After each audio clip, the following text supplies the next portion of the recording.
الذين آمنوا كتب عليكم الصيام كما كتب على الذين من قبلكم لعلكم تتقون صدق الله مولانا العظيم وبلغنا رسوله أمين مكين مبين معين كريم ونحن على ذلك لمن الشاهدين والشاكرين والحمد لله رب العالمين. بڑی خوشی کی بات ہے کہ ہم لوگوں نے وہ عظیم البرکت رحمت مغفرت اور جہنم سے آزادی والے مہینے کا احترام کر کے عبادت کر کے ہم لوگوں نے جہاں تک ہو سکا عبادت کی ہے. کیا کی بارگاہ لیکن خوش نصیب بندہ ہے جنہوں نے نماز تراویح پڑھی اور فرائض و واجبات قرآن کی تلاوت کی. حدیث میں آیا ہے الصیام والقرآن یشفعان قرآن اور روزہ بندے کی شفاعت کرے گا. قرآن اور روزہ بندے کی شفاعت کرے گا.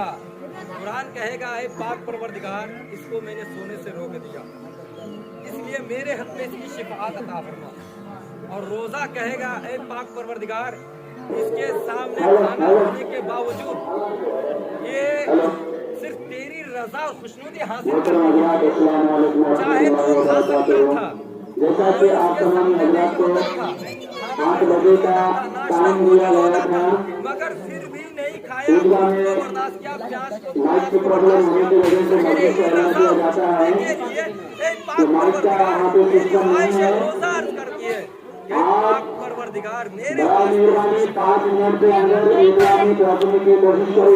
اور قرآن یہ دونوں ہمارے لیے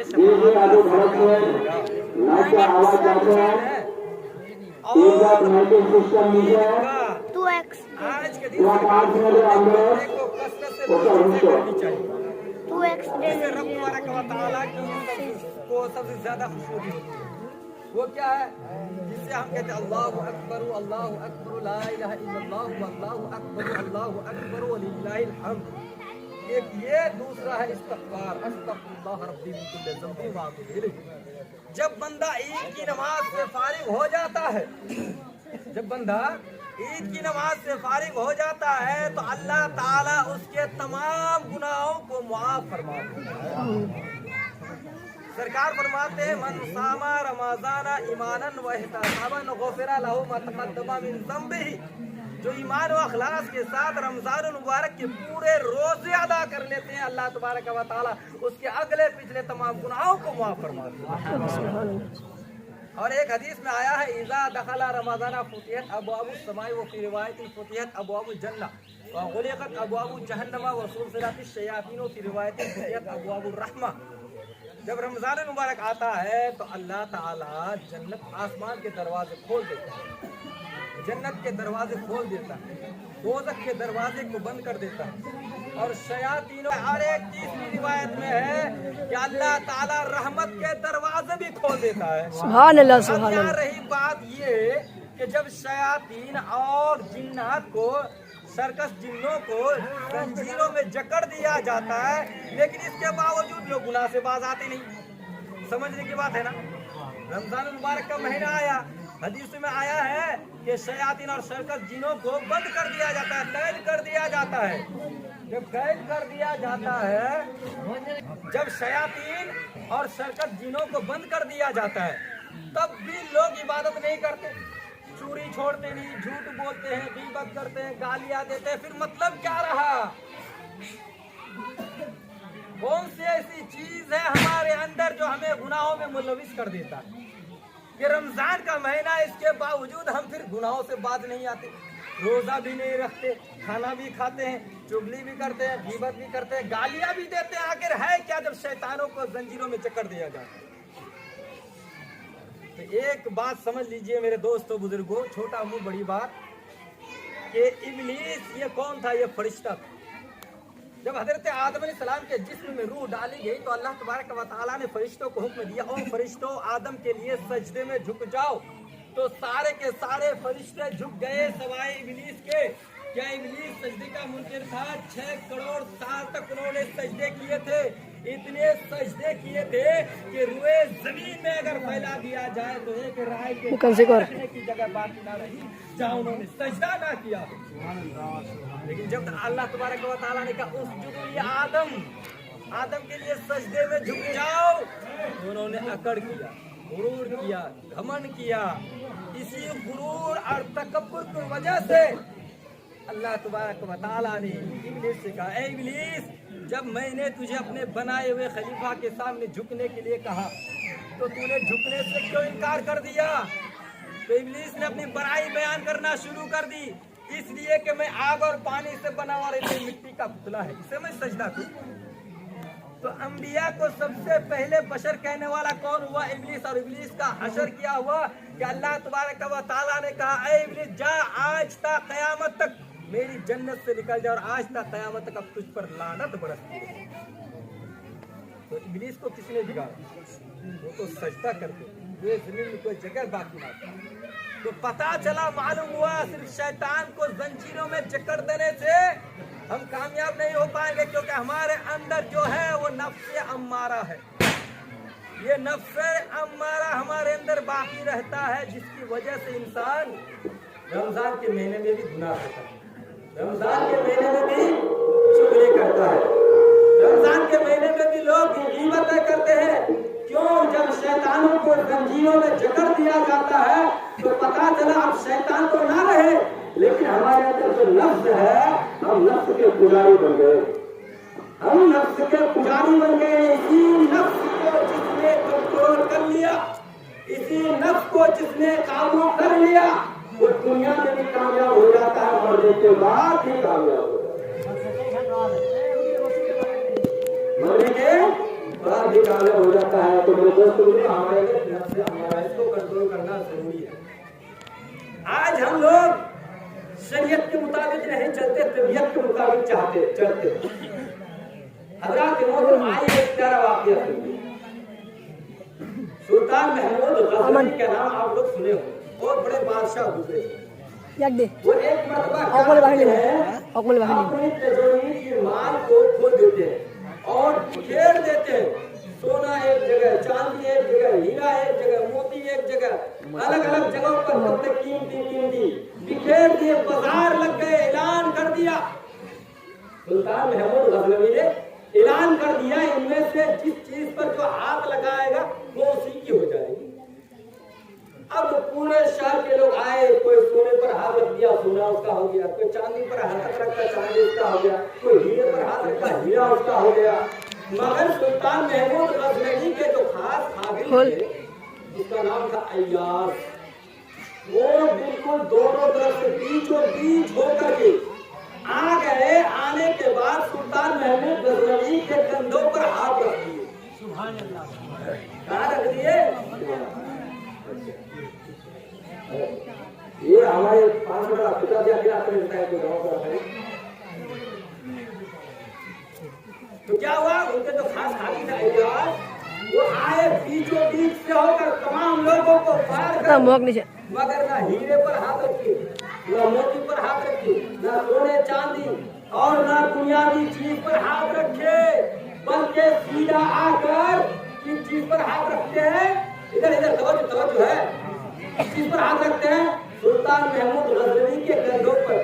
سلطان محمود غزنوی آج کرتے ہیں ایاز، سارے لوگ دولت چن رہے ہیں، کوئی سونا لے رہے ہیں، کوئی چاندی لے رہے ہیں، کوئی ہیرا لے رہے ہیں، کوئی موتی لے رہے ہیں. کیا تجھے نہیں چاہیے؟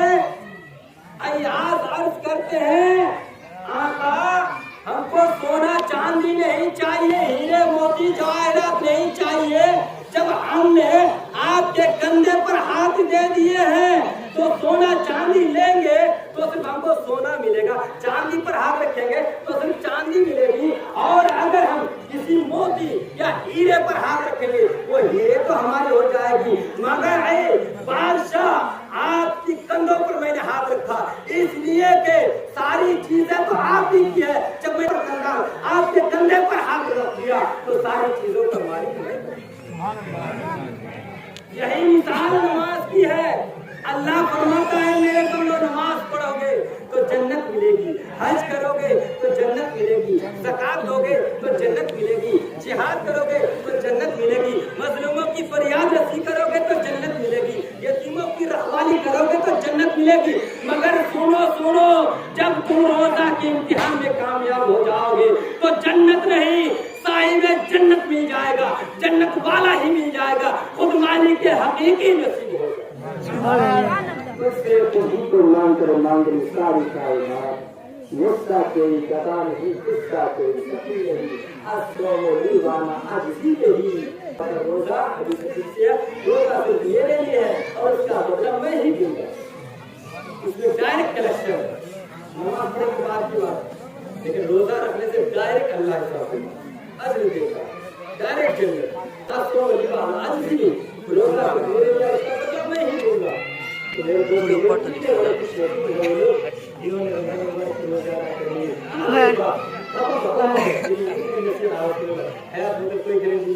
نماز پڑھی اس کا مطلب یہ نہیں ہم کامیاب ہو گئے۔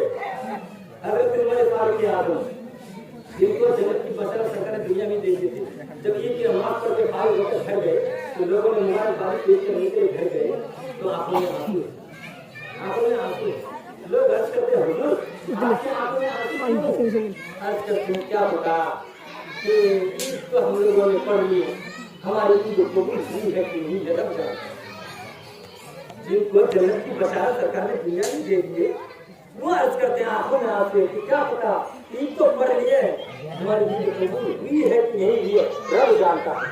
یہ پہلی بات۔ دوسری بات میرے دوستوں بزرگوں، جس طرح سے آپ لوگوں نے رمضان المبارک کے مہینے میں روزہ کی، تراویح پڑھی، عبادت کی، قرآن کی تلاوت کی، اس کا مطلب یہ نہیں ہے کہ صرف آج کے بعد کہانی ختم، سچی دل سے توبہ کر لیجیے کہ ہم کو آج کے بعد 5 ٹائم کی نماز پڑھنی ہے، 5 ٹائم کی نماز پڑھنی ہے۔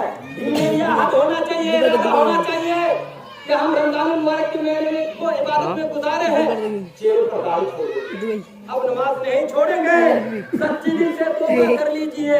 اور توبہ کرنے والوں کے بارے میں سرکار فرماتے ہیں اب تائب من ذنب کمن لا ذنب اللہ، جو بندہ سچے دل سے توبہ کر لیتا ہے اللہ تبارک و تعالیٰ اس کے اگلے پچھلے گناہ کو معاف فرما دیتا ہے، اور ایک دوسری روایت میں اس کے گناہ کو نیکی میں تبدیل کر دیتا ہے۔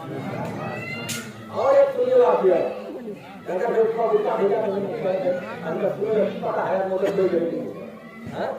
حضرت فضیل بن عیاض کا نام سنا، بہت بڑا ڈاکو تھا، بہت بڑا ڈاکو، یعنی کہ ڈاکوؤں کا وہ سردار تھا۔ تو ایک دن وہ جنگل میں جا رہے تھے ڈاکہ ڈالنے کے لیے، تو ایک بندہ قرآن کی آیت نکلا ہوتا ہے الم یعلم الذین آمنوا ان تخشع قلوبهم لذکر اللہ، کیا ایمان والوں کے لیے ابھی وقت نہیں آیا تو اس کا سر سجدے میں جھک جائے؟ ابھی تک وہ وقت نہیں آیا کہ وہ اپنا سر رب کی بارگاہ میں جھکا دے۔ بہرحال تو جا رہے تھے، جیسے ہی یہ آیت ان کی کان میں پڑی کہ ایمان والوں کے لیے ابھی وہ وقت نہیں آیا کہ وہ اپنا سر رب کی بارگاہ میں جھکا دے، رک گئے، فوراً رک گئے۔ ہے افسوس ہم زندگی بھر لوگوں کو لوٹتے رہے، چوری کرتے رہے، ڈاکہ دانی کرتے رہے، نہیں آج کے بعد مجھے اب یہ سب کام نہیں کر رہا، سچی دل سے توبہ کرتی۔ اور توبہ کرنے والے کا مقام دیکھو، توبہ کرنے کی فضیلت دیکھو۔ جیسے ہی ڈاکو کے سردار فضیل بن عیاض توبہ کر لیے، باقی جتنے ان کے ساتھی تھے آئے کہنے کہ تجھے ڈاکہ ڈالنے کے لیے، کہا نہیں مجھے نہیں کرنا ہے، اس لیے تو میں نے سچی توبہ کر لیا، آج میں کوئی چوری نہیں کروں گا، میں کوئی چوری نہیں کروں گا، کیونکہ حساب کتاب ہے، مرنے کے بعد جواب دینا ہے، مجھے چوری کرنے نہیں جانا ہے۔ اچھا آپ کو چوری نہیں کرنا ہے تو ٹھیک ہے، جب آپ ڈاکوؤں کے سردار تھے تو جیسے آپ نے سچی توبہ کر لی ہے تو ہم بھی آپ کو گواہ بنا کر کہتے ہیں کہ ہم بھی آپ کے صدقے سے توبہ کر لیں۔ سچی توبہ کی برکت کا یہ عالم ہوا۔ اب حضرت فضیل بن عیاض مغفرت کے لیے، توبہ کے لیے، توبہ کی معافی کے لیے اپنے ساتھیوں سے عرض کرتے توبہ تو کر لیے، چلو جن لوگوں کی مال میں بلائے تھے کم سے کم جن لوگوں کو معلوم ہے ان کے گھر جاتے ہیں معافی لے لیتے ہیں، ان کے گھر جاتے ہیں کم سے کم معافی لے لیتے ہیں۔ ایک یہودی کا گھر تھا تو کچھ ہی دن ہوئے تھے ان کی سونا چاندی چرانے کا، چلے گئے، یہودی دیکھ کر گھبرا گیا، یہ چھوڑنے کے لیے پھر آنے کے لیے۔ تو آج جب وہ جا رہے عہد کیور تھا، آج جب جا رہے تھے اس کی آنکھوں میں آنسو ہے، گئے یہودی نے کہا کیسے آنا ہوا؟ کہ ہم آپ سے معافی مانگنے کے لیے آئے تو ہم نے آپ کے گھر ڈاکہ ڈالا، آپ کے سونے چاندی کو چرا لیے تھے، کہا میں نے تو سوچا تھا تمہیں کبھی معاف نہیں کروں گا جب تک اللہ تمہیں معاف نہ کرے، میں تمہیں کبھی معاف نہیں کروں گا، لیکن جب معافی کرنے معاف طلب کرنے کے لیے آئے ہو تو میری ایک شرط، میں تمہیں معاف کر سکتا ہوں لیکن ایک شرط ہے، اور وہ یہودی جو ہے کہ بارے میں جانتا تھے، توریت پڑھے تھے، تو توریت میں پڑھے تھے کہ سرکار کی امت کا بندہ کوئی بھی اگر سچی دل سے توبہ کرے اور مٹی کو پھونک مارے مٹی کی سونا بن جاتی، مٹی سونا بن جاتی۔ تو اس یہودی نے کہا چلو ٹھیک ہے میں معاف کروں گا، میرے سونے کی عید ہے بچڑا ہے وہ واپس کرو۔ اس یہودی سے کہا تھا تم کیسے لوٹ آ سکتے ہو، ہم تو خالی ہو، ہمارے پاس تو ہے نہیں، اگر ہوتا تو آپ کو کب کیوں اللہ کے ساتھ لے کے آتے، ہمارے پاس یہ معاف کرے، سزا ہے میں معاف نہیں کروں گا، ایک شرط ہے جاؤ مٹی کی عید ہی بنا کر لا کر مجھے، مٹی کی اینٹیں لا کر مجھے بنا کر کے دے دو۔ اب پودے بھی لے کر اپنے تمام ساتھیوں کو لے کر جنگل گئے، مٹی کو پانی سے دھوگا، اپنے ہاتھوں سے مٹی بنائے، سکھائے، اپنے کٹے بولے میں بھائی بھرنے کے بعد لے کر کے آ گئے، آ کر اس یہودی کے سامنے رکھ دیے۔ اس یہودی نے کہا اب اس گوڑا کو کھولو۔ حسین بن ایاز ان کے ساتھیوں نے گوڑا کو کھولنے لگا۔ اللہ کی قدرت دیکھو میرے دوستوں کو، سچی توبہ کا عالم دیکھو، گوڑا کھولنے لگے تو مٹی کی اینٹ سونے میں تبدیل ہو گئی۔ حسین بن ایاز دیکھ کر حیران، مٹی کی اینٹ سونے میں تبدیل ہو گئی۔ یہ ہے میرے دوستوں بزرگوں سچی توبہ کی برکت، سچی توبہ کا عالم یہ ہوا کہ مٹی کی اینٹ سونے میں تبدیل ہو گئی اور وہ یہودی بھی کلمہ پڑھ کر مسلمان ہو گئے۔ سبحان اللہ سبحان اللہ، بے شک الحمدللہ۔ آج شیطان آپ کے بولے کو اپنے سر پر ڈالے، تو شیطان صلاح جو عذاب ملے گا نا تو اپنے آج کے گولے کو سر پر ڈالے گا، تو باقی شیطان کہے گا اب آپ کے گولے کو اپنے سر پر کیوں ڈال رہے ہیں، کیا بات ہے، کیوں نہ ڈالوں؟ اللہ کے بندے نے رمضان المبارک کے احترام کر کے روزہ رکھ کر عبادت کر کے رب راضی کر لیا ہے، رب کی رضا و خوشنودی حاصل کر لی ہے، مجھے یہ گوارا نہیں، مجھے یہ گوارا نہیں ہے۔ اپنی بیٹیوں کو میلہ اور ٹھیلا میں دے کے بھیجنے والوں ان بات کو دھیان دینا، نماز کے بعد فلم دیکھنے والوں میری ان باتوں میں دھیان دینا، نماز کے بعد شراب کے اڈے میں جانے والوں شراب کے اڈے میں جانے والوں میری ان باتوں میں دھیان دے۔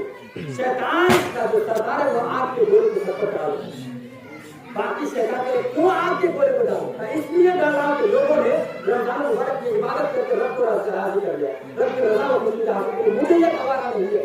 میں چاہتا ہوں جیسے ہی بندہ عید الفطر کی نماز سے فارغ ہو جائے، جتنی نیک کیا ایک مہینے میں اس نے ادا کی، جتنے ثواب ایک مہینے میں اس نے کمایا ہے، میری خواہش ہے سب کے سب الگ الگ جگہ پر الگ الگ ڈیوٹی پر جاؤ، کسی کو شراب کے اڈے میں لے کر کے چلے جاؤ، جیسے عید کی نماز سے فارغ ہو جائے کسی کو زنا کے اڈے میں لے کر کے چلے جاؤ، کسی کو آپس میں لڑوا دو، کسی کو فلم میں لگا دو، کسی کو کام میں لگا دو، تاکہ جیسے انہوں نے جس طرح سے انہوں نے عبادت کر کے رب تبارک و تعالیٰ کو ایک مہینے میں راضی کر دیا ہے، ایک ہی دن میں کی ساری عبادتیں برباد ہو گئی۔